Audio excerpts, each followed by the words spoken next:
Man liekas, viens no lielākajiem izaicinājumiem šodien strādājot ar mākslīgo intelektu ir starp divām cilvēku grupām.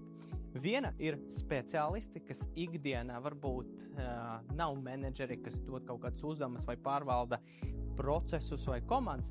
Viņiem ir grūtāk sākt tieši strādāt ar mākslīgo intelektu, jo viņi nezina, ko viņiem pajautāt. Viņi ir pieraduši darīt, viņi ir ļoti labi darītāji, bet viņi nav pieraduši dot uzdevumus. Tāpēc viņiem ir tieši grūtāk strādāt ar mākslīgo intelektu. Bet no otras puses, menedžeriem citreiz ir grūtāk arī tikt vaļā no mākslīga intelekta, jo tagad pilnīgi jebko, ko tu viņam dod, viņš tev dod atpakaļ.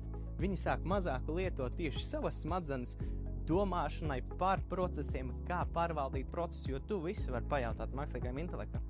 Un tāpēc te rodas tāda dilema starp divām cilvēku grupām, kad no vienas puses speciālistiem, kam ir jālieto vairāk, viņiem ir jāiemācās dot uzdevumu, no otrās puses tev nav jāpazūd tā sava domāšana. Gan kritiskā domāšana, gan vispār domāšana kā tāda par procesiem, ka ne tikai mākslīgais intelekts tev var palīdzēt kaut ko atrisināt, bet tu arī pats, tev ir savu pieredzi, tev ir zināšanas pa komandu, pa biznesu, tu pats arī ļoti daudz zini, un tev arī jālieto savas smadzenes.